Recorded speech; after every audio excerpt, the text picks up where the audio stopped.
أشهد أن لا إله إلا الله وحده لا شريك له وأشهد أن محمدا عبده ورسوله أما بعد فأعوذ بالله من الشيطان الرجيم بسم الله الرحمن الرحيم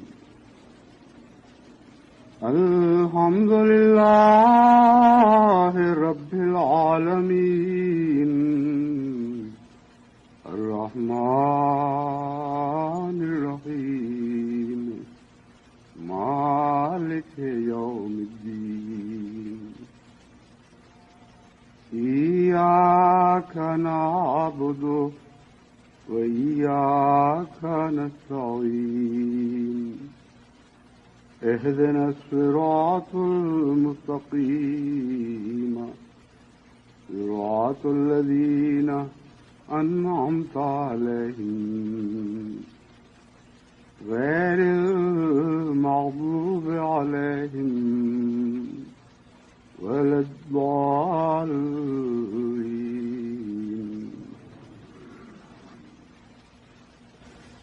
جماعت احمدیہ جس ابتلا کے دور سے گزر رہی ہے یہ اس نوعیت کا ابتلا نہیں ہے کہ جس کا جلد کنارہ آ جائے، کیونکہ جتنے لمبے سفر ہوں اسی کی نسبت سے راہ کی مشکلیں بھی ہوا کرتی ہیں.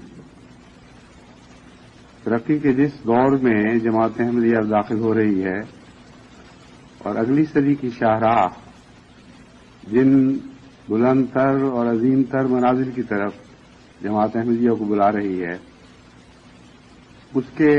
ان کے نتیجے میں کچھ ایسے بھی ہم پر اطلاع آ رہے ہیں اور آئیں گے جن میں سے ترقی کے لیے قوموں کا گزرنا ایک تقدیر مبرم ہے، اور آج تک کبھی کوئی مذہبی جماعت بھی ان مشکلات سے گزرے بغیر ترقی کی منازل طے نہیں کر سکی. لیکن جتنا لمبا یہ ابتلا کا دور چل رہا ہے یا آگے چلے گا اسی کی نسبت سے خدا کے فضل ضرور نازل ہوں گے. اس لیے جہاں ایک طرف نگاہ کر کے خوف پیدا ہوتا ہے وہاں دوسری طرف نظر کر کے حوصلے بڑھتے ہیں اور نئی امنگیں اور نئے ولولے پیدا ہوتے ہیں. وہ لوگ جن کو پہاڑوں پر چڑھنے کا تجربہ ہے وہ جانتے ہیں کہ دو طرف ہی نظریں جایا کرتی ہیں، یا ان گہری کھڈوں کی طرف جن میں ایک لہجہ کی غلطی بھی انسان کو اگر گرا دے تو اس کے جسم کے پر خچے اڑ جائیں، اور بسا اوقات بیچ میں سے چٹانیں ایسی ابری ہوئی ہوتی ہیں کہ زمین کی گہرائی تک پہنچنے سے پہلے ہی انسان کے چیتھرے اڑ سکتے ہیں، چیتھرے اٹھ سکتے ہیں. لیکن دوسری طرف وہ بلند پہاڑیاں ہیں، بلند چوٹیاں ہیں جو ایک کے بعد دوسری ابھرتی چلی جاتی ہیں، اور انسان جب ایک طرف نیچے کی طرف نگاہ کرتا ہے تو پھر بلندی کی طرف بھی دیکھتا ہے. وہ بلند پہاڑیاں اس کو اپنی طرف آنے کی دعوت دیتی ہیں، اور اس دعوت میں کتنی قوت ہوتی ہے کہ انسان تھکا ہارا بھی ہو، پاؤں دکھ رہے ہوں یا جسم کے عضو میں تکلیف محسوس ہوتی ہو، بلندی جب نہ دکھائی دیتی ہے اس کے ساتھ ہی ایک حوصلہ بڑھتا ہے، اور انسان یہ عزم کرتا ہے کہ اچھا جیسا بھی ہو میں اس چوٹی تک ضرور پہنچ جاؤں گا. اور جب وہ اس چوٹی تک پہنچتا ہے تو اس سے آگے ایک اور چوٹی دکھائی دینے لگتی ہے، اور جب پھر اس چوٹی تک پہنچتا ہے تو اس سے آگے ایک اور چوٹی دکھائی دینے لگتی ہے، اور یہ معلوم ہوتا ہے کہ ایک لامتناہی سلسلہ ہے.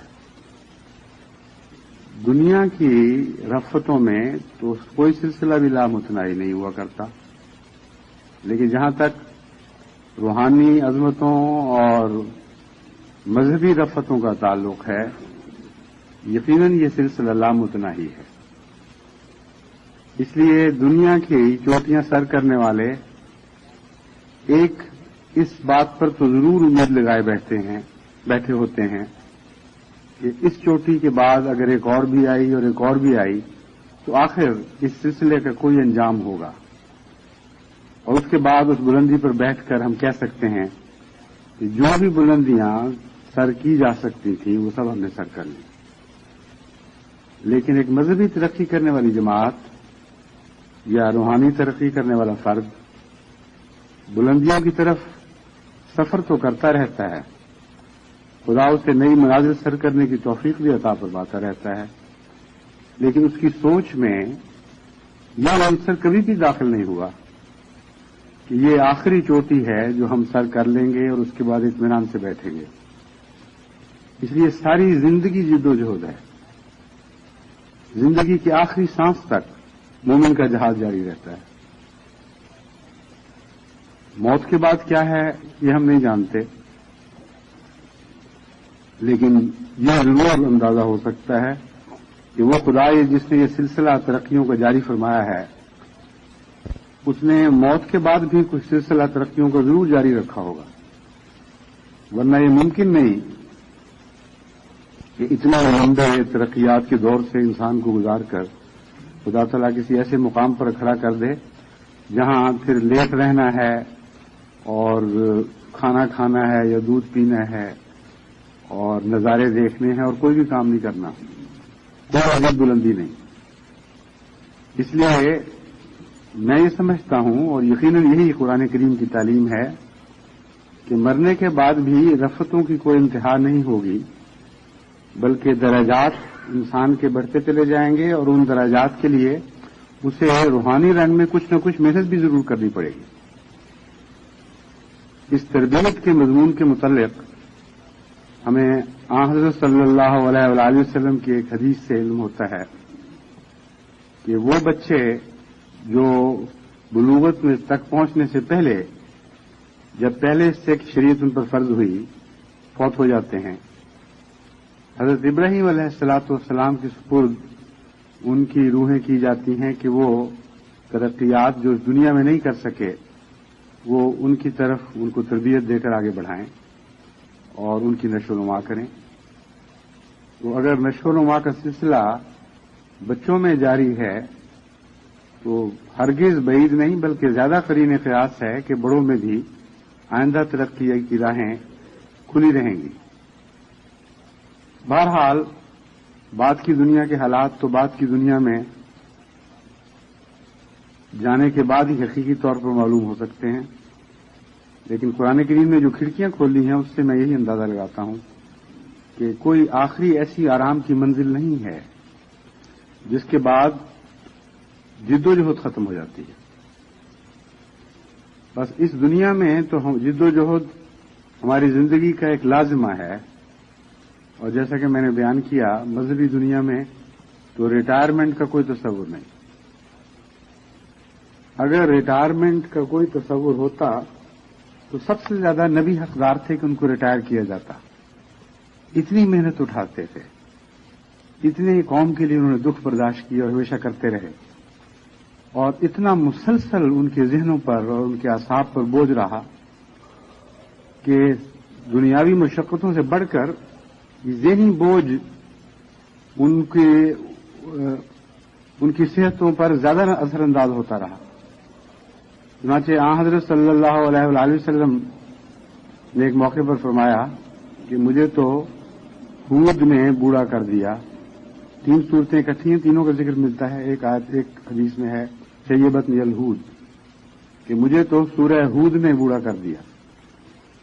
یعنی لوگوں کو تو عمر بوڑھا کرتی ہے، وقت گزرتا ہو وقت بوڑھا کرتا ہے یا جسمانی مشقتیں کرتی ہوں گی، لیکن مجھے تو اس مضمون نے جو سورہ ہود میں نازل ہوا ہے جس نے مجھے ڈرا دیا کہ قومیں کس طرح ہلاک ہوا کرتی ہیں، اس کے فکر نے بوڑھا کر دیا ہے. تو انبیاء کے اوپر جو ذہنی بوجھ ہوتے ہیں وہ عام جسمانی بوجھوں سے بہت زیادہ ان کے اوپر ڈیمانڈنگ ہوتے ہیں. ان کی صحت کے اوپر وہ ایسے گہرے بد اثر چھوڑتے ہیں کہ خدا کا فضل اگر غیر معمولی شامل حال نہ ہو تو وہ اپنے کام کی ذمہ داری کو نبھا نہ سکیں. یہی وجہ ہے کہ نہایت پاکیزہ زندگی کے باوجود جو بظاہر عمر ہونی چاہیے اس سے پہلے بعض دفعہ وفات ہوتی دکھائی دیتی ہے.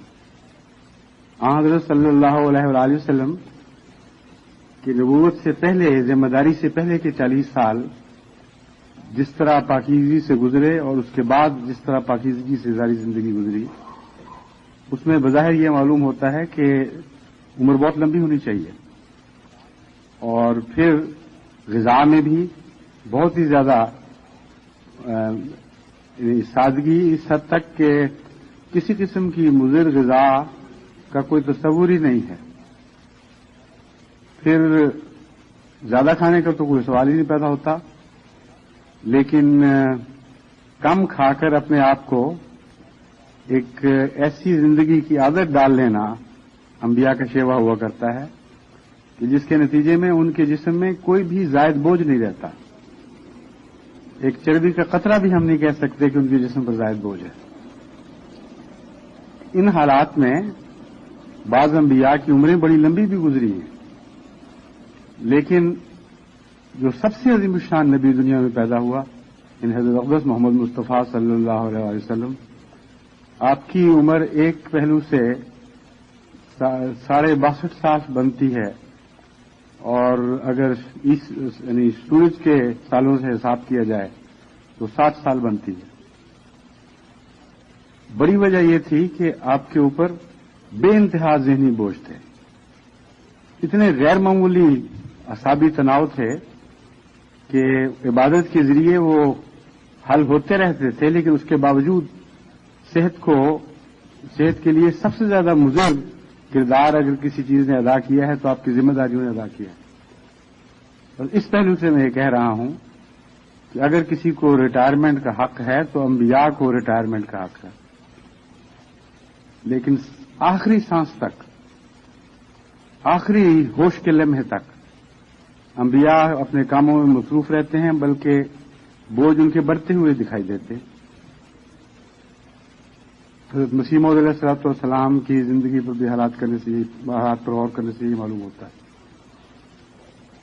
بس اس کی بنیادی وجہ یہی ہے کہ مذہبی دنیا میں ترقیات زندگی کی آخری سانس تک ہمارے لیے مقدر ہیں، اور کوئی ترقی ایسی نہیں جو مفت میں حاصل ہو سکے. ہر ترقی کے لیے کچھ محنت کرنی پڑتی ہے، ہر ترقی کے لیے کچھ صرف کرنا ہوگا. یہ وہ ایک سائنٹیفک اصول ہے جس میں کوئی آپ استثناء نہیں دیکھیں گے. اگر فضل کا مضمون کسی کے ذہن میں آئے پھر وہ کیا چیز ہے، تو جو ترقی ملتی ہے وہ فضل سے ملتی ہے. محنت کے ساتھ اس قسم کی اس کو مناسبت نہیں ہے جیسے دنیاوی محنت میں عمل اور جزا کی ایک مناسبت ہوا کرتی ہے، بلکہ روحانی زندگی میں اور مذہبی زندگی میں ہم جتنی محنت کرتے ہیں اس سے کئی گنا زیادہ اجر پاتے ہیں. اس لیے وہ کئی گنا زیادہ اجر پانا اور محدود محنت کا لامتناہی پھل ملنا، یہ سارا فضل سے تعلق رکھنے والا مضمون ہے. بہرحال اس تفصیل میں نہیں جانا چاہتا، میں متوجہ یہ کرنا چاہتا ہوں کہ اگر جماعت احمدیہ میں سے کسی کو یا بعض کو یہ خیال ہو کہ یہ ابتلا کا دور لمبا ہو رہا ہے یا ایک جگہ کی بجائے دوسری جگہ بھی ابتلا شروع ہو گئے، تو اس کے نتیجے میں خوف نہیں اس کے دل میں پیدا ہونا چاہیے، مایوسی پیدا نہیں ہونی چاہیے، کیونکہ ایسے ابتلا ساری مذہبی تاریخ گواہ ہے کہ مزید بلند تر منازل کی طرف لے جانے والے ہوا کرتے ہیں. لام مذہب قوموں کے ابتلا بعض دفعہ ان کو ہلاک کر دیتے ہیں، لیکن باخدا مذہبی قوموں کے ابتلا ان کو کبھی ہلاک نہیں کیا کرتے. لازماً بلا استثناء ہمیشہ ہر ابتلا کے بعد وہ نئی قوت، نئی شان، نئی زندگی کے ساتھ باہر نکلتے ہیں. بس اس لیے ابتلا پر نظر کریں اور ان کے مقابلے کی کوشش کریں، لیکن مایوسی کی کوئی وجہ نہیں. ابھی پاکستان میں جو سلسلہ جاری ہے وہ تو جاری ہی ہے، لیکن اب بنگلہ دیش کی طرف بھی بعض بیرونی ملانوں نے اور بعض بیرونی حکومتوں نے رخ کیا ہے، اور بعض ایسے علاقے جہاں احمدیت سب سے پہلے ظاہر ہوئی تھی اور احمدیت کے لیے وہاں بنیاد بنے، وہ آج کل ان کی شرارت کی توجہ کا مرکز ہیں. برہمن بڑیا اور اس کے گرد ماحول میں جماعتوں کا ایک گچھا ہے جو بڑی دیر سے قائم ہے اللہ تعالی کے فضل کے ساتھ، اور ان برہمن بڑیا سے فساد شروع کر کے اب ان مولویوں نے ان فسادات کو دیہات میں پہنچا دیا ہے اور بعض جگہ شدید مظالم کیے ہیں. بعض نوجوانوں کو بھی بوڑھوں کو بھی اتنا مارا گیا کہ گویا وہ یعنی موت کے کنارے پہنچ گئے. اور اللہ تعالیٰ نے فضل کیا، بعض ایسی حالت میں ملے بعض دوسروں کو کہ وہ جس سسک کے کوئی دم توڑ رہا ہو، ایسی حالت تھی. اور خدا تعالیٰ نے فضل کیا، وقت پر پھر ان کو ہسپتال بھی پہنچانے کا انتظام ہو گیا، اور بعض ابھی ہسپتالوں میں ہیں، بعض ہسپتالوں سے فارغ ہو چکے ہیں. لیکن ان پر جو دباؤ ہے وہ یہ ہے کہ ہم تمہیں مار مار کے ہلاک کر دیں گے جب تک تم مرتد نہ ہو. اور وہاں خصوصیت کے ساتھ رخ ارتداد کی طرف ہے. پاکستان میں جو حالات ہیں ان میں اور ان حالات میں ایک فرق ہے.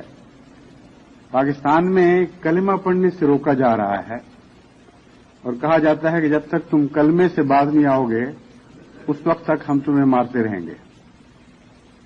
وہاں وہ اپنے جہالت میں شاید یہ سمجھتے ہیں کہ ہم کلمہ نہیں پڑھتے، وہ کلمہ پڑھانے کے لیے مارتے ہیں، اور جب کلمہ پڑھ کے سناتے ہیں احمدی تو کہتے ہیں کہ نہیں اس کے ساتھ نصیب موت کا انکار بھی کرو. لیکن میرے علم میں بنگلہ دیش میں کوئی ایسا واقعہ نہیں آیا کہ کوئی احمدی کلمہ پڑھتا ہو اس کے نتیجے میں اس کو سزا ملی ہو. دراصل تو حضرت مسیح موعود علیہ السلام کا انکار کروانے کے لیے یہ سارے مظالم توڑے جا رہے ہیں. اور ایک آدھ جگہ سے ارتداد کی بھی خبریں ملی ہیں. مثلا برہمن بڑیا میں ایک دو ایسے اشخاص کے متعلق ارتداد کی اطلاع ملی جو مظالم کو زیادہ برداشت نہیں کر سکے. لیکن اس کے باوجود خوشکن پہلو یہ ہے کہ ان کے بیوی اور بچوں کے خطوط مجھے آنے شروع ہوئے اور انہوں نے اپنے خامن سے یا اپنے باپ سے بیزاری کا اظہار کیا اور استغفار کے متعلق بتایا کہ مسلسل استغفار کر رہے ہیں، آپ بھی ہمارے لیے دعا کریں. ہم تو یہ فیصلہ کر بیٹھے ہیں کہ اس کا مقدر اگر ہلاک خراب ہوا تو اللہ تعالی ہمیں اس ذلیل انجام سے بچائے، اور جان بھی جائے تو تب بھی ہمارا ایمان سلامت رہے. اس قسم کے خط ملتے ہیں ان کی طرف سے. تو ارتداد ہے اگر تو بہت تھوڑا، اور ایسا نہیں ہے کہ خاندان کے خاندان الگ ہو جائیں. دوسرے مرتدوں کے متعلق جو چند ہیں گنتی کے، ان کے متعلق وہاں کی جماعت کی اطلاع یہ ہے کہ یہ ایسے لوگ ہیں جو پہلے ہی نہ صرف یہ کہ جماعتی تعلق میں بہت کمزور تھے بلکہ بعض گندے کاروبار میں مصروف تھے. ایسے کاروبار تھے ان کے اور معاملات میں ایسے گندے تھے کہ ان کی وجہ سے جماعت پر داغ تھے. اس لیے کوئی فرق نہیں پڑتا.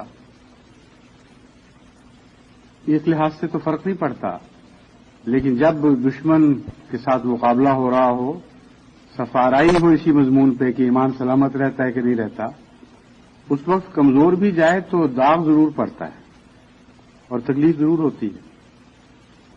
اگر وہ ایسے تھے تو ان کو وقت کے اوپر سنبھالنا چاہیے تھا. اگر ایسے تھے تو اس وقت ان کو کوشش کرنی چاہیے تھی واپس لانے کی.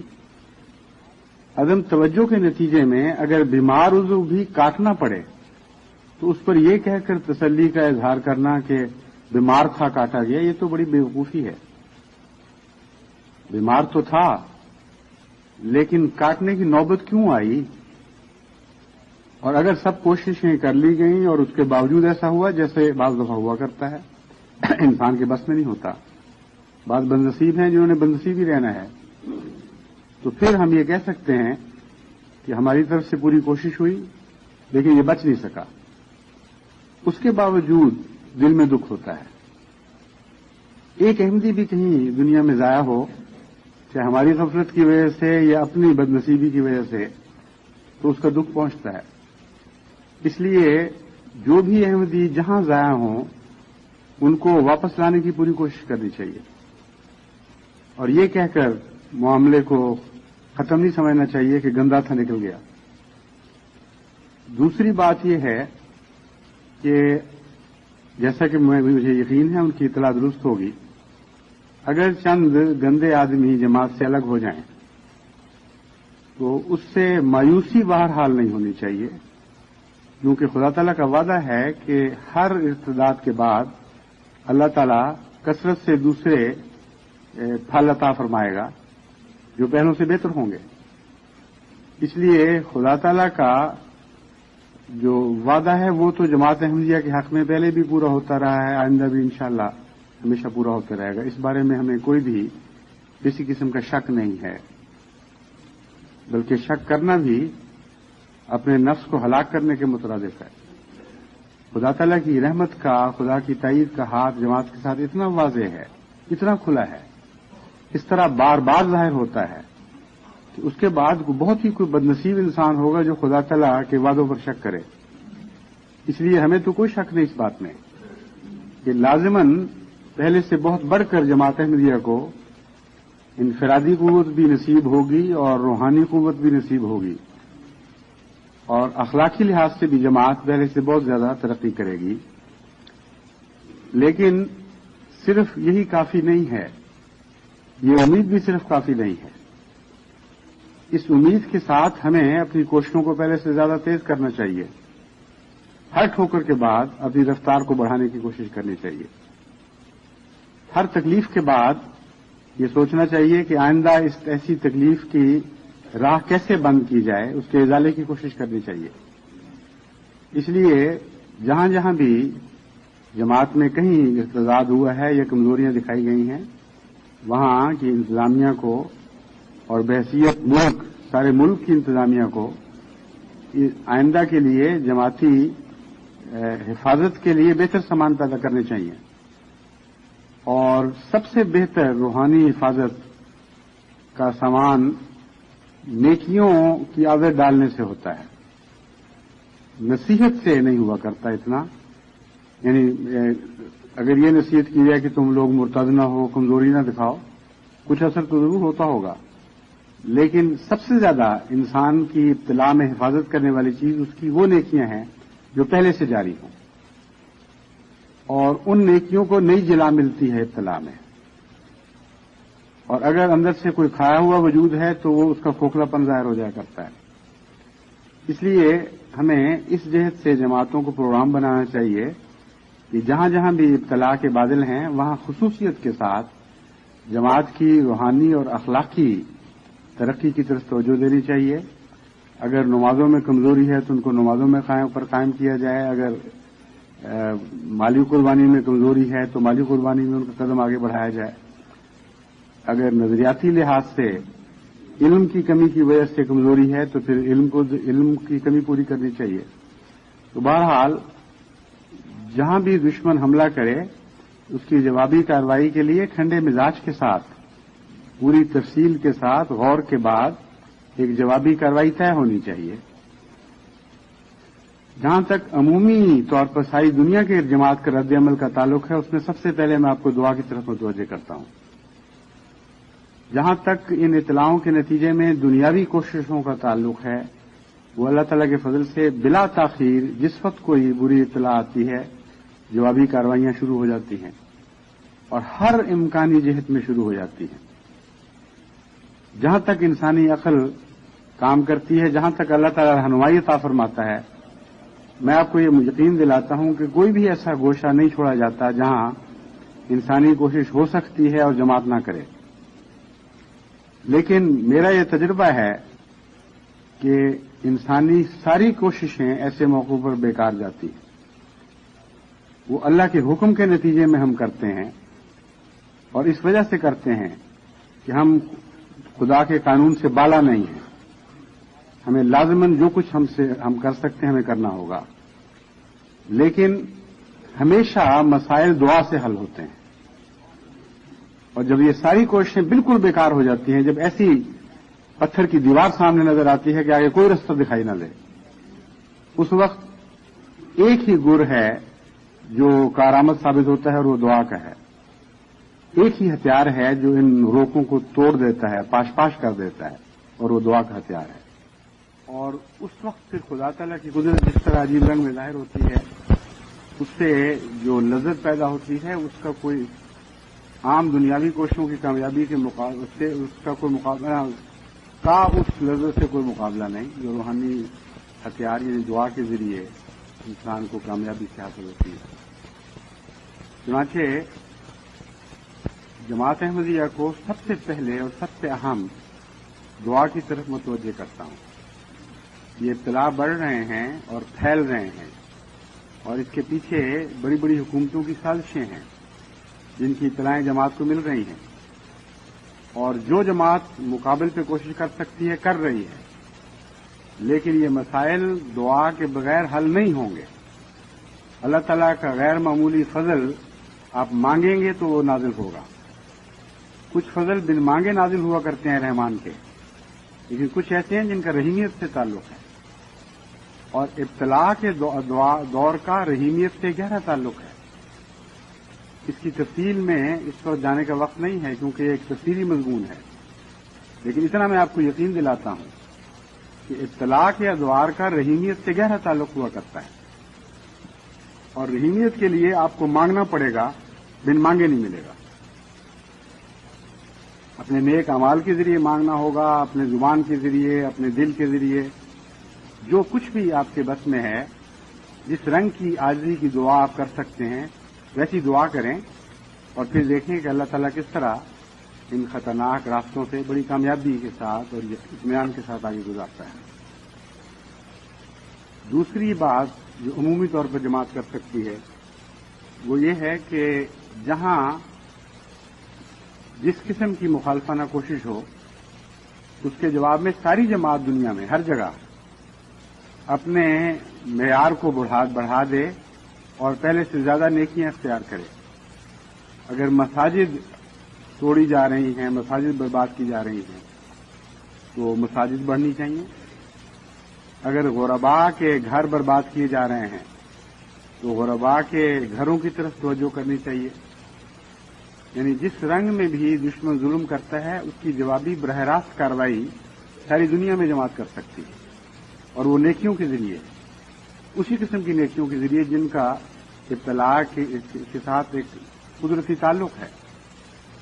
چنانچہ اس ابتلا میں بنگلہ دیش میں خصوصیت کے ساتھ ایک انہوں نے مسجدوں پر حملہ کیا ہے اور ایک غرباء کے گھروں پر اور غرباء کی تجارتوں پر. اس لیے ہمیں اس کے رد عمل کے طور پر دو طرح سے ساری دنیا میں اپنی بعض نیکیوں کو خصوصیت سے آگے بڑھانا چاہیے. مسجد سے تعلق کو بڑھانا چاہیے. جہاں جہاں مساجد ہیں، جیسا کہ میں نے پہلے بھی نصیحت کی تھی، ان کی زینت کی طرف توجہ کرنی چاہیے، ان کی صفائی کی طرف توجہ کرنی چاہیے. جہاں جہاں مساجد نہیں ہیں اور جماعتیں ہیں چھوٹی ہی ہوں وہاں مساجد بننی چاہیے. اور اللہ کے فضل کے ساتھ جو اطلاعیں مل رہی ہیں گزشتہ چند مہینے میں اللہ کے فضل سے جماعت کی مسجدوں کی طرف بڑی غیر معمولی توجہ ہوئی ہے. بن رہی ہیں، لیکن چونکہ مسجدوں پر خصوصیت سے حملہ ہے اس لیے اور زیادہ تیزی کے ساتھ ہمیں بنانے کی کوشش کرنی چاہیے.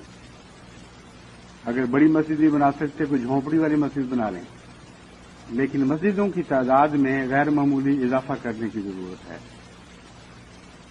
غرباء کے گھر لوٹے جا رہے ہیں تو غرباء کی طرف توجہ کریں. جہاں جہاں جماعتیں ہیں وہ اپنے غرباء کا خیال رکھیں، ان کی مصیبتیں دور کرنے کی کوشش کریں. جن کے پاس ذریعہ معاش نہیں ہے ان کو ذریعہ معاش مہیا کرنے کی کوشش کی جائے. جن کے پاس گھر نہیں ہیں ان کے گھر بنا کے دیے جائیں. یہ بظاہر بنگلہ دیش سے دور ہزاروں میل دور ایک واقعہ ہو رہا ہوگا، کہیں چھوٹی سی مسجد بن رہی ہے، کہیں کسی غریب کے گھر کی مرمت میں جماعت کوشش کر رہی ہے، کہیں اس کو نیا گھر بنا کے دے رہی ہے. یہ جو واقعات ہیں بظاہر ان کا کوئی تعلق نہیں ہے. ہزاروں میل کے فاصلے پر ایک واقعہ چھوٹا سا ہو رہا ہے، لیکن میں آپ کو یقین دلاتا ہوں کہ خدا کی تقدیر میں ان کا آپس میں گہرا تعلق ہے. جس قسم کا حملہ ہو اس کی جوابی اصلاحی کارروائی کرنا اور نیکی میں اسی میدان میں آگے قدم بڑھانا، یہ قرآن کریم کا حکم ہے. اس لیے اگر آپ ایسا کریں گے تو خدا کی تقدیر ایسی کمزور جگہوں پہ بھی آپ کی مسجدوں کی حفاظت کرے گی جہاں آپ کی طاقت پہنچ نہیں سکتی. جہاں آپ کی طاقت ہے وہاں مسجدوں کے ساتھ اپنی محبت کا اظہار کریں. جہاں آپ کی طاقت نہیں ہے وہاں خدا آپ کی محبت کو پہنچائے گا اور آپ کی محبت پر کرم اور رحم کی نظر کرتے ہوئے ان کمزور جگہوں پہ بھی آپ کی مسجدوں کی حفاظت کرے گا. اگر آپ ان غریب گھروں کو مسمار ہونے سے نہیں بچا سکتے جن تک پہنچنا آپ کی طاقت میں نہیں ہے، تو جن غریبوں تک پہنچنا آپ کی طاقت میں ہے ان کے گھروں کے لیے کچھ کوشش کریں، کچھ جدوجہد کریں، کچھ ان کا انتظام کریں، اور پھر آپ دیکھیں کہ کس طرح اللہ تعالیٰ کی تقدیر کمزور جگہوں پہ بھی غربا کے غربا کے گھروں کی حفاظت فرمائے گی. یہ ایک بالکل قطعی بات ہے، اس میں کوئی افسانوی پہلو نہیں ہے. اتنی قطعی ہے جس طرح آپ مجھے دیکھ رہے ہیں اس وقت جو میرے سامنے بیٹھے ہیں، یا میں آپ کو دیکھ رہا ہوں. لازماً ایسا ہوتا رہا ہے، ایسا ہی ہوگا آئندہ بھی انشاءاللہ. اس لیے ان دو امور کی طرف میں خصوصیت سے آپ کو متوجہ کرتا ہوں. مسجدوں کے ضمن میں ایک ہالینڈ کی مسجد کا واقعہ گزرا تھا جو میں نے آپ کو بتایا ہے، کیونکہ یہ سازش بین الاقوامی ہے. اس کے پیچھے بعض بڑی بڑی حکومتوں کا اور بڑی بڑی مالدار حکومتوں کا ہاتھ ہے. اس لیے یہ ہر جگہ پہنچیں گے، ہر جگہ شرارت کرنے کی کوشش کریں گے. جہاں بھی اس وقت اللہ تعالیٰ کے فضل سے شرارت نہیں ہے وہاں کی جماعت کو بیدار مغز بھی ہونا چاہیے. چنانچہ میں نے اسی وقت ساری دنیا کی مجالس جماعتوں کو ہدایت دی تھی کہ اپنے قیمتی مسودات کی بھی حفاظت کا انتظام کریں اور اپنی مساجد کی حفاظت کا پہلے سے بہتر انتظام کریں. یہ بھی اسی اسکیم کا ایک حصہ ہے. لیکن بہرحال جن مساجد کو نقصان پہنچا ہے ان کی تعمیر نو میں بھی ہمیں جہاں تک کسی کو توفیق کا حصہ لینا چاہیے. چنانچہ ہالینڈ کی مسجد کے لیے میں نے اعلان کیا تھا کہ جن لوگوں کو توفیق ہے، دوستوں کو توفیق ہے، وہ اسے پہلے سے بہت زیادہ شاندار بنانے کے لیے اگر خدا کی راہ میں کچھ خرچ کر سکتے ہیں تو کریں. اسی طرح بنگلہ دیش کی مساجد میں جب بھی خدا توفیق دے گا ہمیں ان کو نہ صرف یہ کہ دوبارہ بحال کرنا ہے بلکہ پہلے سے بہت زیادہ بڑھانا ہے. اور اگر کوئی معمولی چھپروں کی مسجد تھی تو اسے پختہ بنا کے دینا ہے. چند نماز پڑھ سکتے تھے تو کئی گنا زیادہ نمازیوں کے لیے گنجائش پیدا کرنی ہے. کوئی ایک جگہ بھی دنیا میں ایسی نہیں جہاں احمدی مسجد پر حملہ ہوا ہو اور جواباً ہم نے اس سے زیادہ تر وسیع مسجد بنانے کی کوشش نہیں کر لی. یہ تو لمبے فاصلے ہیں، لمبے سفر ہیں. انشاءاللہ اسی طرح ہم یہ سفر آگے کرتے چلے جائیں گے. جماعت کا جہاں تک تعلق ہے، اپنے طور پر اپنے علاقوں میں مسجدوں کے علاوہ بھی جن مسجدوں کو نقصان پہنچا ہے ان کے لیے کچھ حصہ لیں. اس ضمن میں ایک تاکید ہے کہ جن احباب نے 7 سالہ جبلی میں ابھی اپنے بقایا ادا کرنے ہیں یا بعض اور کسی بڑی تحریک میں اپنا چندہ بھی ادا کرنے والا باقی ہے، وہ سوائے اس کے تبرک کے طور پر بالکل معمولی حصہ لیں. پہلے اپنے بقایا ادا کریں، پھر نئی تحریکات میں حصہ لیں. 7 سالہ جبلی کے کام بھی بہت زیادہ ہیں اور بڑے ڈیمانڈنگ ہیں. یعنی ان کے وقت تھوڑا رہ گیا ہے، کام بہت زیادہ ہیں، اخراجات بہت ہیں اٹھنے والے. اس لیے اس چندے کو تو باہر اہمیت دینی چاہیے. جن کے بقائے ہیں وہ پہلے بقایا ادا کرنے کی طرف توجہ کریں، پھر اللہ تعالیٰ توفیق دے تو پھر ان تحریکات میں بھی شامل ہو جائیں. تو مسجد کے لیے میں اپنی طرف سے مسجدوں کی ان مساجد کی تعمیر کے لیے جن پر دشمن حملہ کرتا ہے۔ 1000 پاؤنڈ کا اپنی طرف سے میں وعدہ پیش کر چکا ہوں، اور بتانے کی اس لیے ضرورت پیش آئی ہے کہ کئی دفعہ میرا تجربہ ہے کہ جب میں اپنا چندہ بتا دوں تو جماعت بہت تیزی سے آگے بڑھتی ہے، جب میں مخفی رکھوں تو اس بارے میں خاموش رہتی ہے۔ شاید ان کو یہ تاثر پیدا ہوتا ہے کہ میں جہاں چندہ نہیں لکھواتا وہاں اہمیت نہیں دیتا اس کو خاص، اور حالانکہ ضروری نہیں ہوتا کہ انسان بتا کے چندہ دے۔ تو بعض چندے ایسے ہیں جن میں چونکہ جماعت کو بتایا نہیں گیا، میں نے فہرستوں کا جب جائزہ لیا ان میں کوئی توجہ نہیں تھی جماعت کی، جہاں بتایا گیا ہے وہاں غیر معمولی طور پر قربانی میں جماعت آگے بڑھی۔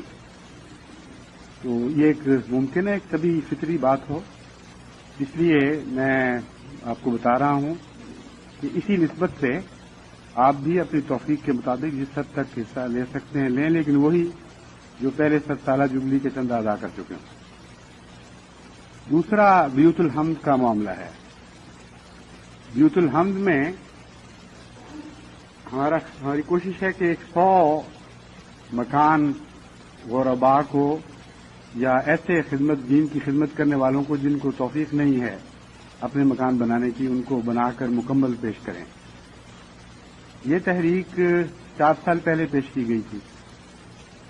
اس وقت اللہ تعالیٰ کے فضل سے جماعت نے بڑا ہی اچھا رد عمل دکھایا اور کثرت سے اتنے وعدے موصول ہوئے کہ ہمارا خیال تھا کہ اوسطاً اگر سارے اخراجات ملا کر 1 لاکھ میں ایک مکان پڑے تو 1 کروڑ روپیہ چاہیے ہوگا، اور وعدے خدا کے فضل سے 1 کروڑ سے زیادہ کے آ گئے۔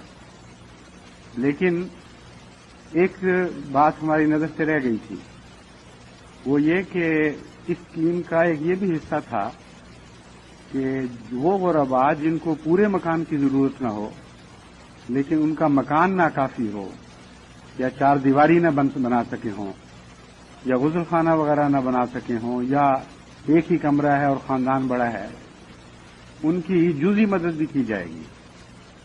اور جزئی مدد میں کسی کو کمرہ بنا دیا جائے گا، کسی کو 4 دیواری بنا دی جائے گی۔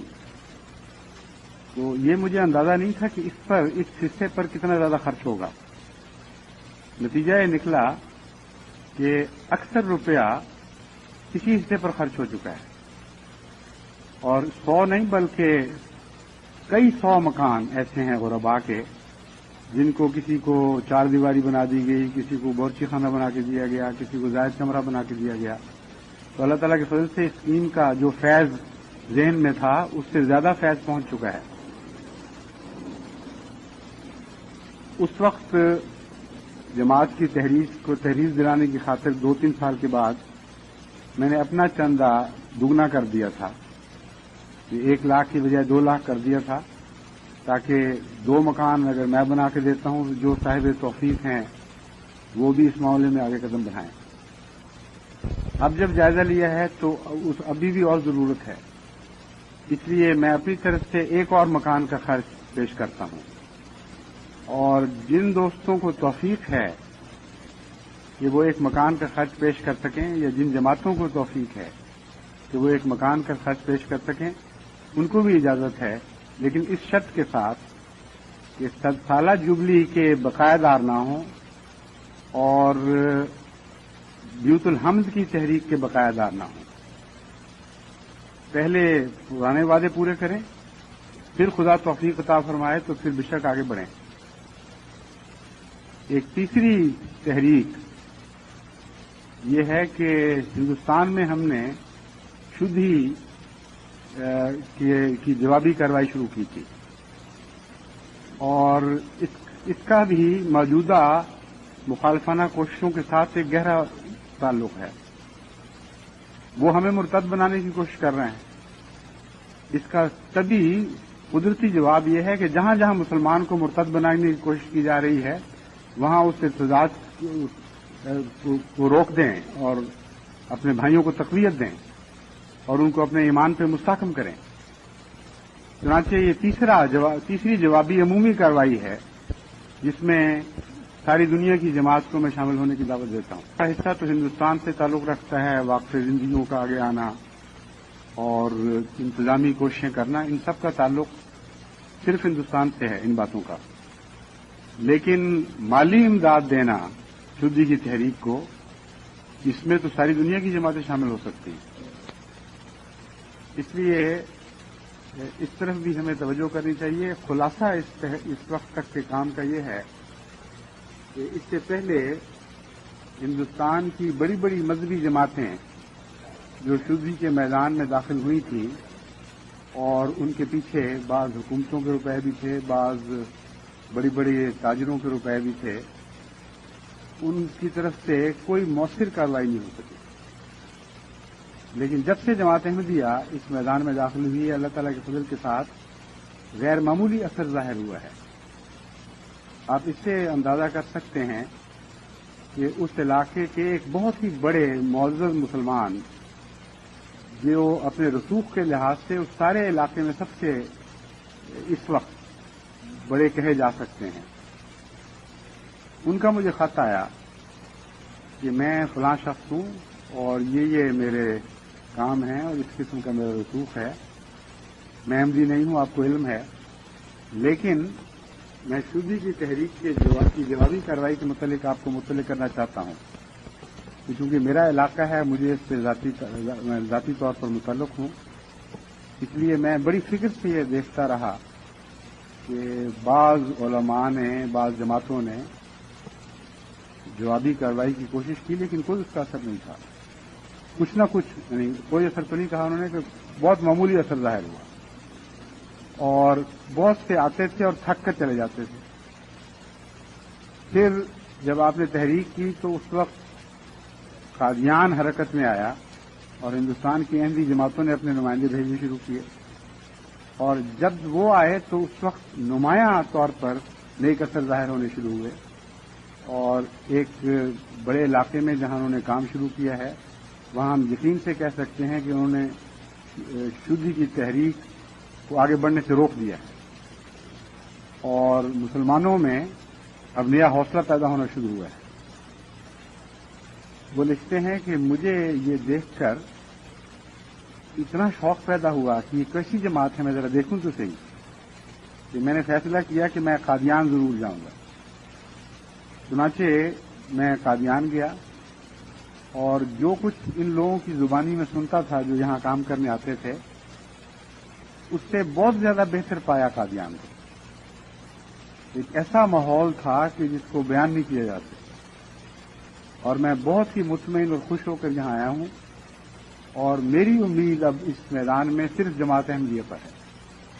اس لیے میں آپ کو خط لکھ رہا ہوں کہ آپ اسکیمیں جو نیک اسکیم بناتے ہیں اس میں میرا ہر قسم کا تعاون شامل ہوگا، اور یہ میری تجویزیں ہیں، اگر آپ سمجھتے ہیں کہ یہ مفید ہیں تو ان پر بھی عمل کریں۔ تو یہ ایک غیر احمدی ایسے دوست جو جیسا کہ میں نے بیان کیا ہے بہت ہی بااثر بارسوخ وسیع علاقے پر اثر رکھنے والے دوست ہیں، ان کے تاثرات ہیں۔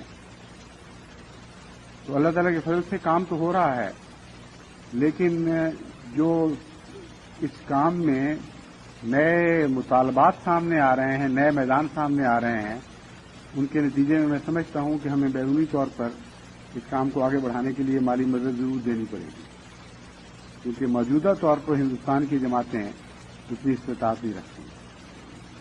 تو اس ضمن میں بھی میں اپنی طرف سے 1000 پاؤنڈ کا وعدہ کرتا ہوں، اور ساری جماعت میں جو صاحب استطاعت ہیں اور جو اپنے پرانے اہم وعدے پورے کر چکے ہیں، ان کو بھی دعوت دیتا ہوں کہ وہ جس حد تک اللہ توفیق دے اس میں حصہ لیں، اور جو وعدے جن کے جو بقائے دار ہیں، یعنی 7 سالہ جبلی کے یا بیوت الحمد کے، ان کو چاہیے کہ ثواب کی خاطر یہ اپنے اس خیال سے کہ نفس بالکل محروم نہ رہے، ٹوکن کے طور پر بے شک کچھ دے دیں۔ اس سے میں نہیں روکتا، نہ جماعت کو ان کو روکنا چاہیے۔ بعض مجبوریوں کے پیش نظر بقایا دار ہو جاتے ہیں، وہ آہستہ آہستہ ادا کریں گے، اس لیے ان کو کلیتاً نیکی سے محروم کرنے کا تو ہمیں حق نہیں ہے۔ اس لیے ایسے دوستوں کی خاطر میں یہ اعلان کرتا ہوں کہ جماعتیں ان کو روکے نہیں زبردستی کہ ہم بالکل نہیں لیں گے، بلکہ ٹوکن کے طور پر جو ان پر زیادہ بوجھ نہ ڈالے، اپنے دل کی تسکین کی خاطر وہ بھی اس تحریک میں کچھ نہ کچھ حصہ لے سکتے ہیں۔